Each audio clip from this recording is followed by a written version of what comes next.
좀 전에 사무회를 한 것처럼 저희가 조직위원을 뽑고 또 선거위원을 뽑는 과정을 거치는데요. 지금 재직 숫자가 조직위원도 뽑고 선거위원을 뽑기에는 좀 적어서 직원 내에서 바로 선거위원을 선출하기로 저희가 사무회에서 결의를 했습니다. 오늘 식사 후에 1시 반에 본당에 직원들 모여주시고 선거위원 선출과 또 교회에 필요한 안건을 좀 처리하도록 하겠습니다. 11월 30일까지 또 선거가 진행될 텐데요. 여러분 모든 일에 하나님이 함께 하시도록 기도해 주시길 바랍니다. 안교 시간에 또 환영을 했었고 뒤에 우리가 베트남으로 파송했던 유영원 집사님이 오셨네요.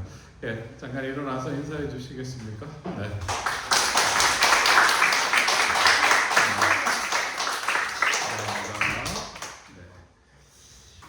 오늘 고린도전서 15장 말씀을 함께 나누겠습니다.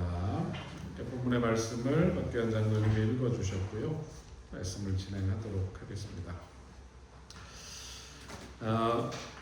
얼마 전에 자녀와 함께 차를 타고 가다가 지나가는 나무를 보면서 나뭇잎이 떨어지는데 그래도 저 나무들은 오래 살아서 좋겠다 그런 이야기를 했습니다. 우리가 100년도 못 사는데 나무들은 수백 년을 기본으로 삽니다.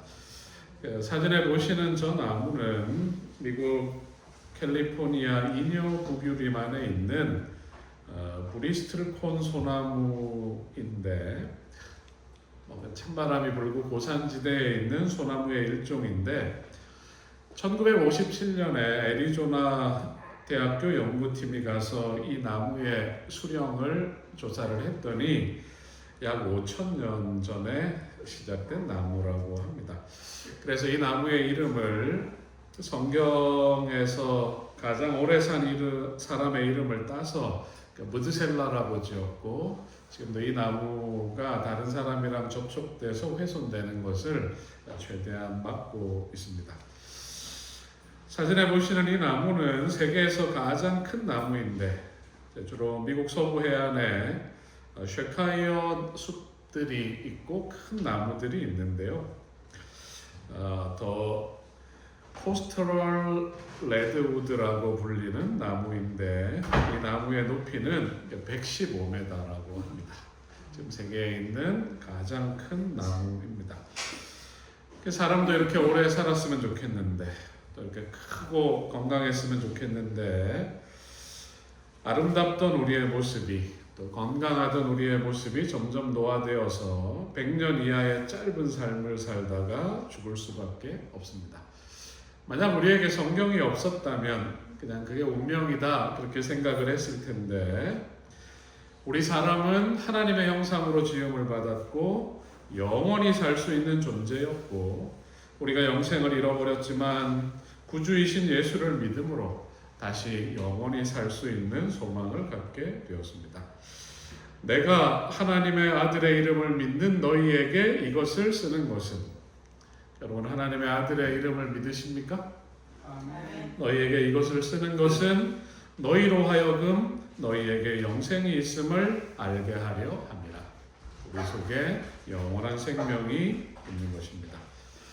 이번 주에 여러 일들로 피곤했었는데 설교를 준비하기 위해 고린도전서 15장을 읽으면서 마음에 막 힘이 나요. 이렇게 수려하고 아름다운 문장일 뿐만 아니라 그 내용이 주는 에너지가 얼마나 큰지 막 젊어지는 것 같아요. 막 젊어지고 생명이 제 속에서 다시 살아나는 그런 느낌을 받을 수 있었습니다. 고린도전서 15장은 부활장으로 13장 사랑장과 더불어서 바울이 쓴 글 중에 최고다 그렇게 격찬을 받는 그런 장입니다. 이번 주부터 다음 주에 걸쳐서 복음과 부활의 확실성에 대해서 또 부활과 재림에 대해서 나누어서 말씀을 드리도록 하겠습니다. 오늘 그리스도께서 다시 살아나사 그런 제목으로 우리에게 주시는 하나님의 음성을 듣겠습니다. 자, 1절, 2절 같이 한번 읽어보겠습니다. 형제들아, 시작. 형제들아, 내가 너희에게 전한 복음을 너희에게 알게 하노니 이는 너희가 받은 것이요 또 그 가운데 선 것이라. 너희가 만일 내가 전한 그 말을 굳게 지키고 헛되이 믿지 아니하였으면 그로 말미암아 구원을 받으리라. 고린도 교회에 여러 문제가 있어서 바울이 에베소에 있으면서 편지를 써 보냈는데 고린도 교회 문제의 마지막 문제에 대한 권면입니다. 그래서 제2교회에 또 어떤 문제가 있었을까? 지금까지 6개 문제를 살폈는데 바울이 이 문제에 대한 권면을 시작하면서 복음으로부터 시작을 합니다.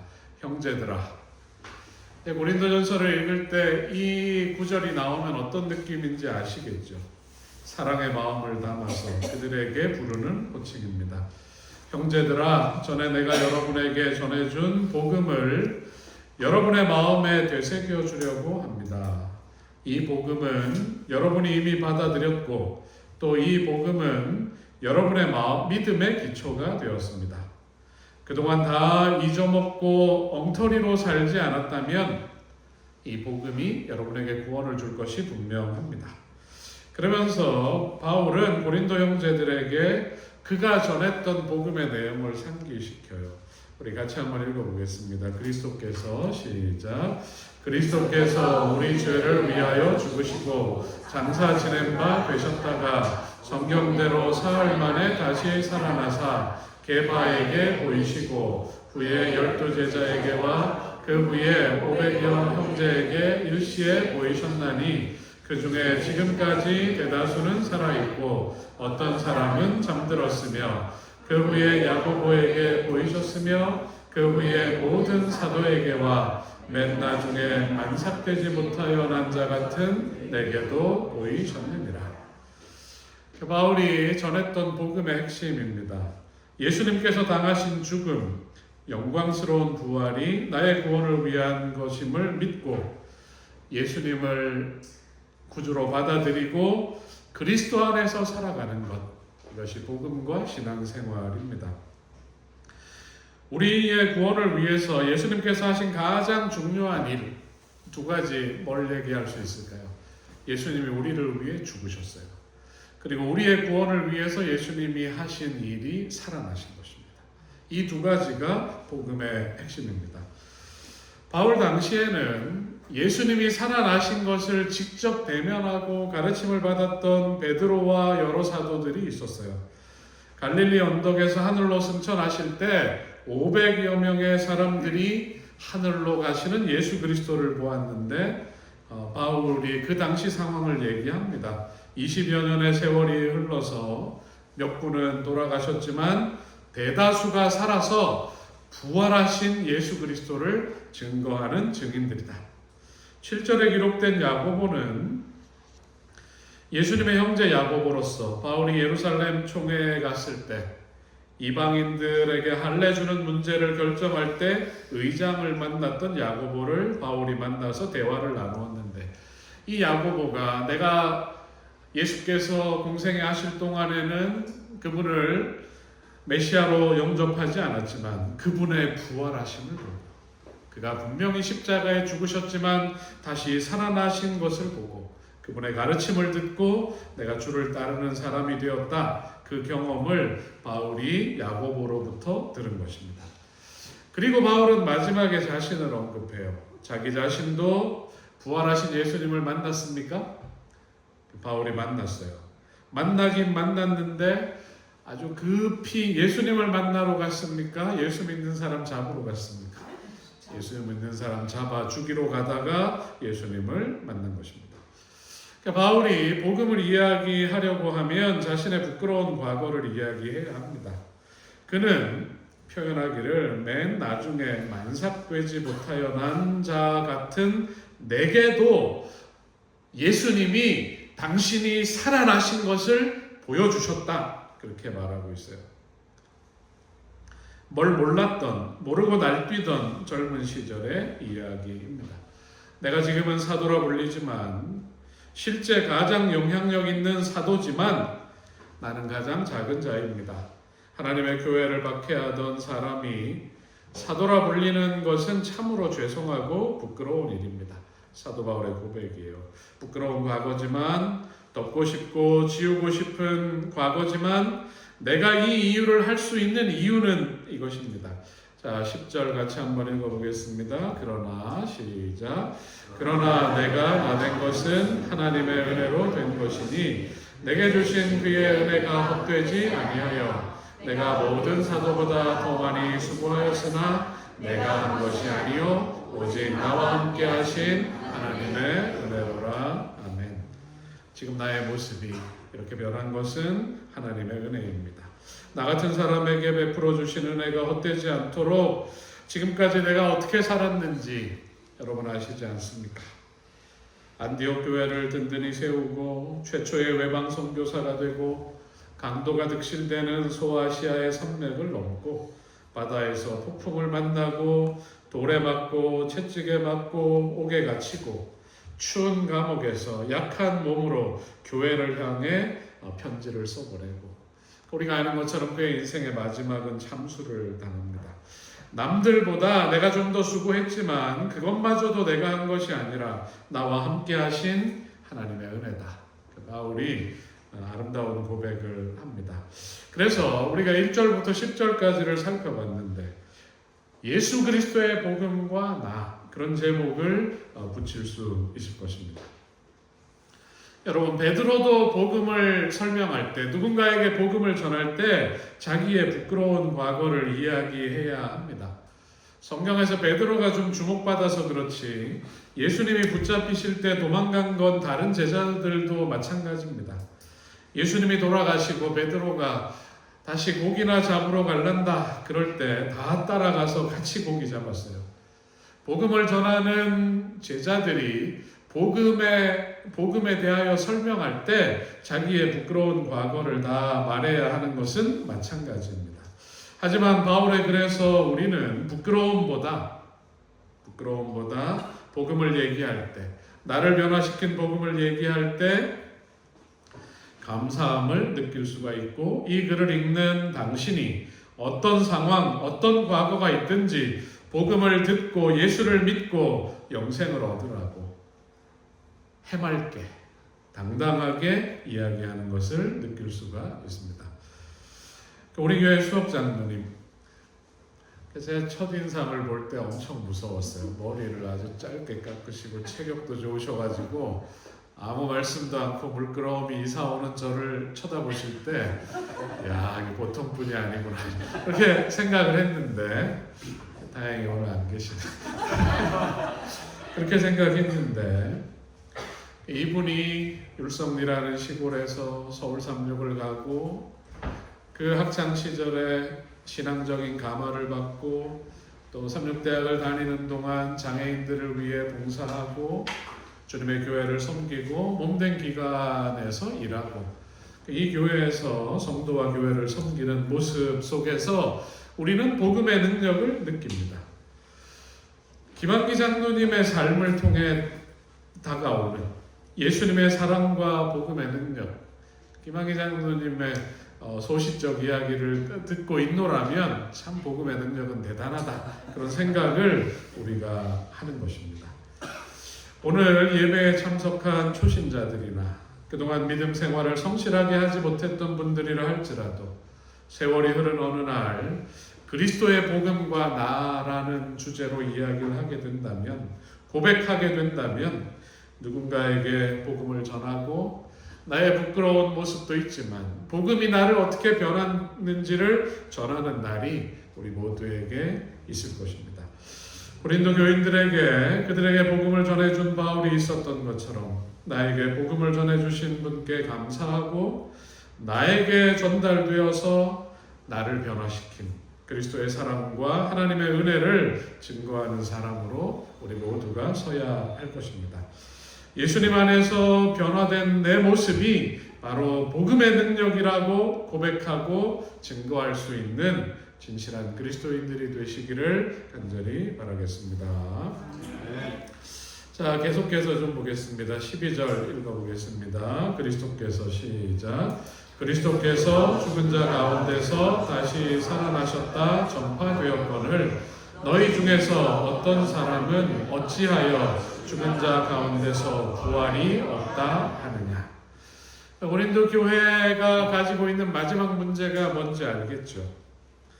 예수 그리스도의 죽으심과 부활을 통해 이루어진 복음을 들었지만 교회 안에서 죽은 사람의 부활이 없다고 주장하는 사람들이 교회 안에서 문제를 일으키고 있는 것입니다. 바울은 자신뿐만 아니라 수많은 증인들이 있고 아까 언급했던 여러 예수님의 다시 사심을 본 증인들이 있고 부활은 이 복음의 핵심임에도 불구하고 죽은 자의 부활이 없다고 주장하는 사람들에게 부활이 없다면, 만약 부활이 없다면 연쇄적으로 어떤 일이 벌어지는지를 가정법을 사용해서 13절로부터 19절까지 이야기를 하고 있습니다. 자, 여러분, 산소가 눈에 보이지 않는데 지구에 딱 5초만 산소가 사라지면 무슨 일이 생길까? 그런 영상과 글이 있습니다. 만약 산소가 5초만 없어지면 빛을 튕기는 입자가 적어져서 대낮에도 하늘이 어둡게 변합니다. 공기압의 21%가 순식간에 사라지기 때문에 5초만 산소가 없어도 모든 생물들, 동물들의 고막이 나갑니다. 산소는 콘크리트 속에서 결합체 역할을 하고 있는데 산소가 없어지면 이 결합체가 사라지므로 콘크리트로 지은 모든 건물들이 순식간에 무너져 내립니다.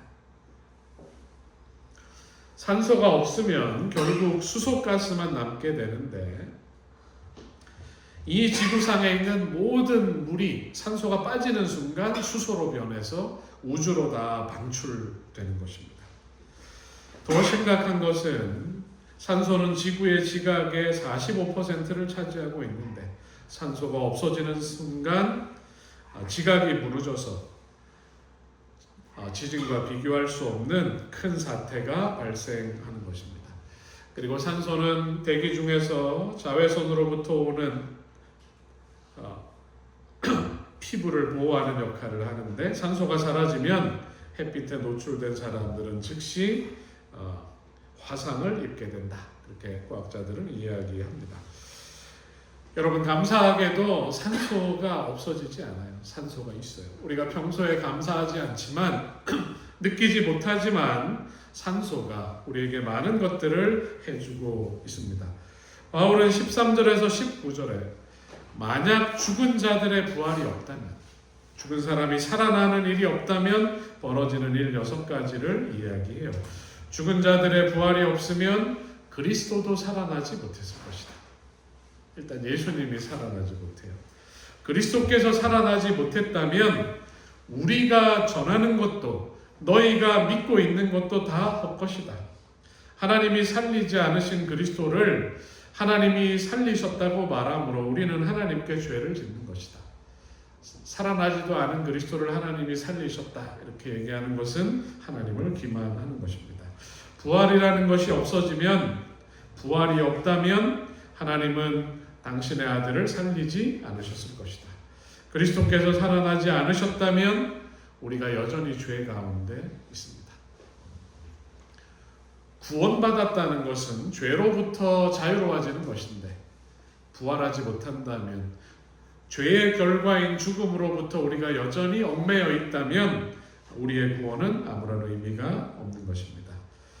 그리고 부활의 소망 가운데 잠자는 사람들, 바울 당시에 먼저 죽었던 신실한 성도들뿐만 아니라 아담 이후로 메시아를 바라보며 하나님의 구속을 바라보며 잠든 모든 사람들도 바울의 표현에 의하면 다 망했다, 다 망한 거다, 그렇게 이야기를 하는 것입니다. 자, 19절 같이 한번 읽어보겠습니다. 시작. 만일 그리스도 안에서 우리가 바라는 것이 다만 이 세상의 삶뿐이면 모든 사람 가운데 우리가 더욱 불행한 자입니다. 우리가 구원을 받았고 복음을 들었고 하나님을 믿고 살지만 부활이라는 것이 없다면 모든 사람 가운데 우리가 제일 불쌍한 사람이다. 이렇게 바울이 이야기하고 있습니다.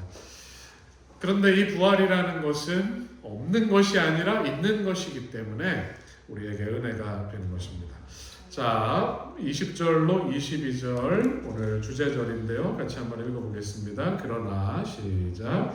그러나 이제 그리스도께서 죽은 자 가운데서 다시 살아나사 잠자는 자들의 첫 열매가 되셨도다. 사망이 한 사람으로 말미암았으니 죽은 자의 부활도 한 사람으로 말미암는도다.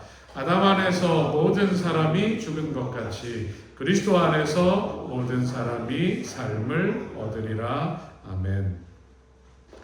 인류를 향한 구원의 복음은 에덴 동산에서 하나님이 양을 잡으시고 가죽옷을 지어 입혀주시면서 시작되었습니다.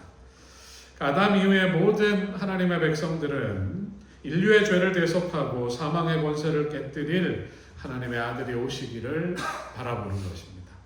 아브라함도 멀리서 보고 기뻐했다. 그 예수님의 표현이잖아요. 마침내 하나님이 사람이 되어 이 땅에 오셨고 십자가에 달려 돌아가셨습니다. 제자들이 절망했지만 그들은 무덤을 열고 다시 살아나신 예수 그리스도를 바라봄으로 하나님께서 계획하신 구원의 방법이, 구속의 경륜이 무엇인지를 깨닫게 된 것입니다. 예수님은 부활의 뭐라고요? 부활의 첫 열매가 되신 것입니다.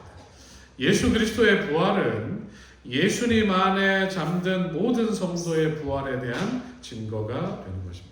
사도 바울은 표현하기를 한 사람 안에, 아담 안에, 아담의 허리에 있던 모든 인류에게 그의 죄 때문에 죽음이 이르러 온 것처럼 죽은 사람의 부활도 한 사람, 예수 그리스도와 영적으로 합하여 십자가에서 죄된 자를 죽이고 그분과 함께 장사되고 그분과 함께 다시 새 생명을 얻고, 바울이 복음을 설명할 때 누구든지 그리스도 안에 있으면 새로운 피조물이다, 새로운 생명체가 되었다, 그렇게 이야기하는 것입니다.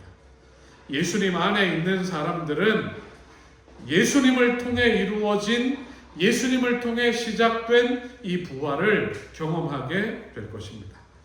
아담 안에서 모든 사람이 죽은 것 같이 그리스도 안에서 모든 사람이 삶을 얻게 될 것입니다.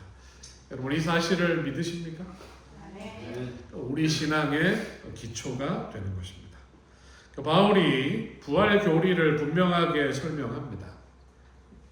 고린도전서 15장에서 부활은 순서대로 이루어지는데, 바울의 설명에 의하면 먼저 순서대로 이루어지는데 첫 열매로 그리스도께서 일어나셨어요.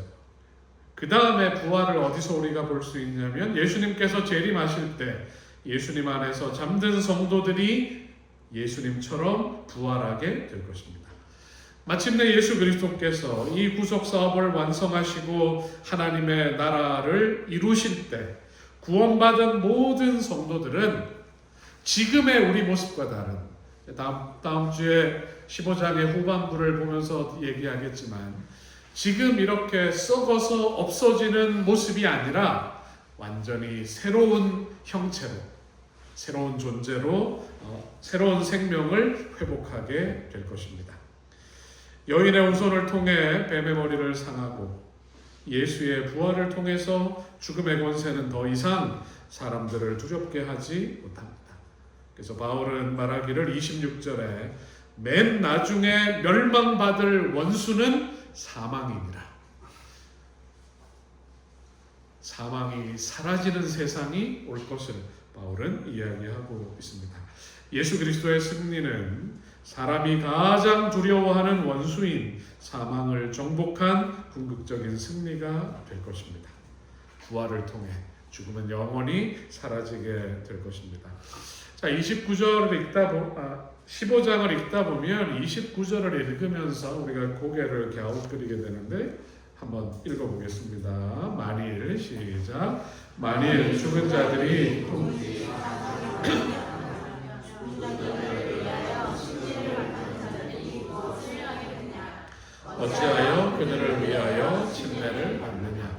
우리가 전체 문맥을 읽으면 이 말의 의미를 오해하지 않고 잘 받아들일 수 있는데 9절만 따면 죽은 자들을 위하여 침례받는 것, 그들을 위하여 침례를 받는 것. 천주교 교리 중에는 죽은 사람의 구원을 위해서 그들의 구원을 도와줄 수 있는 다양한 교리들이 있기 때문에 이 구절을 보면 마치 그런 일이 있을 수 있는 것처럼 오해할 소지가 있습니다. 29절에 대해서 좀 설명을 하면 죽은 자들을 위하여 침례받는 자들이라는 표현에서 위하여라는 헬라어 전치사는 휘페르인데 이 휘페르는 영어로는 포입니다. 포. 우리가 중학교 시절에 전치사를 배우면 전치사 포는 첫째 뭐뭇을 위하여, 두 번째는 뭐뭇으로 인해서, 뭐뭇 때문에, 그 다음에 포는 기간을 얘기한다. 그렇게 우리가 공부를 했습니다.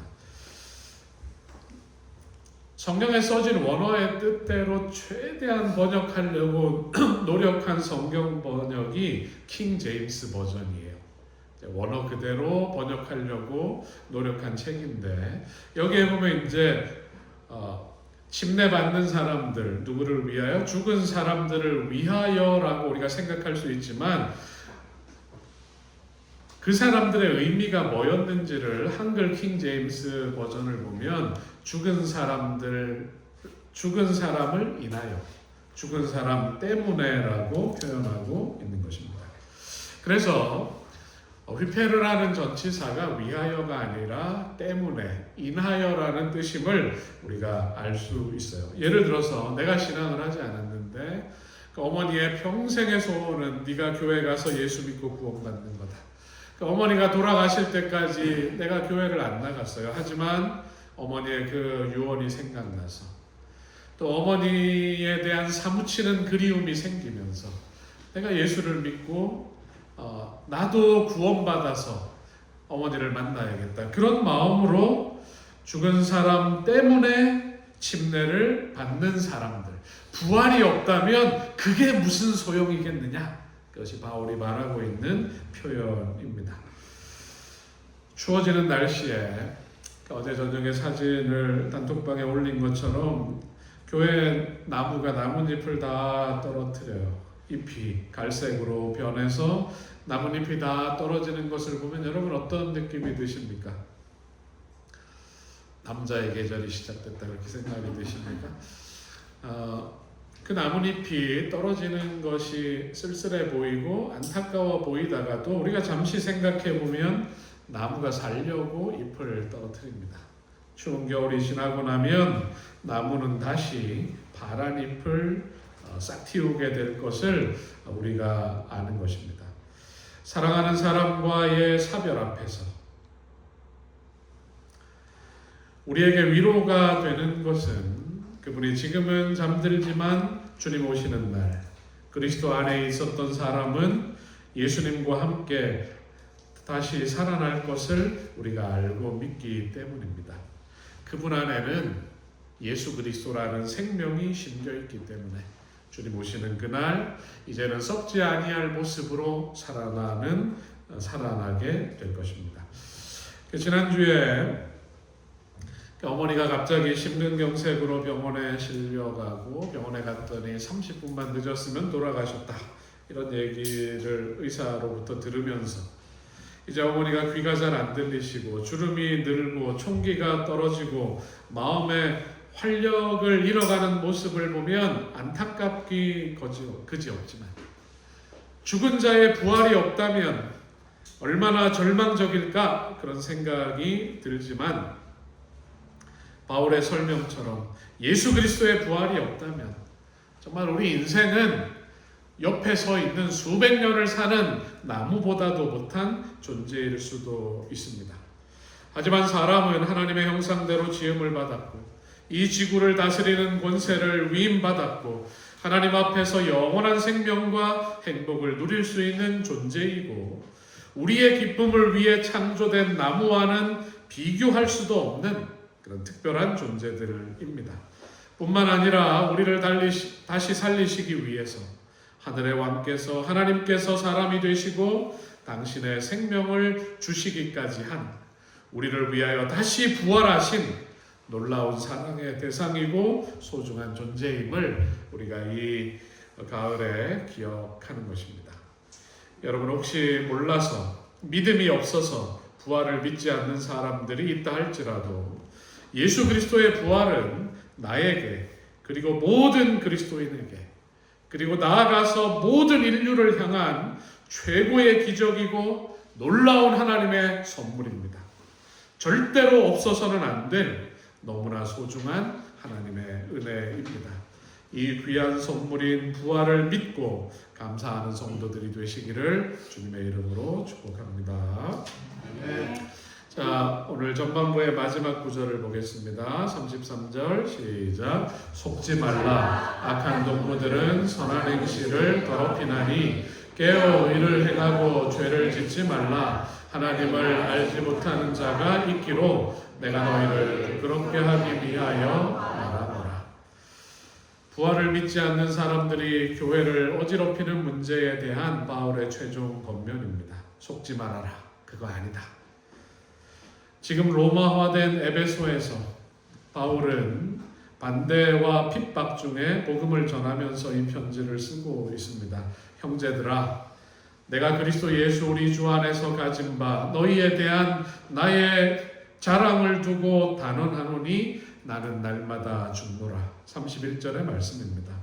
나를 반대하는 사람들에게, 나를 핍박하는 사람들에게 똑같이 해줄 수 있지만 나는 지금도 내 자신을 죽이며 그들을 살리기 위하여 내가 이 생명의 복음을 전하고 있다고 이야기하고 있습니다. 나는 그들을 용서할 수 있기 위하여 기도하고 있고 생명의 위협을 무릅쓰고 담대히 복음을 전하는 것은 우리가 얻은 구원, 이 부활의 소망 때문이라고 바울이 고백하고 있습니다.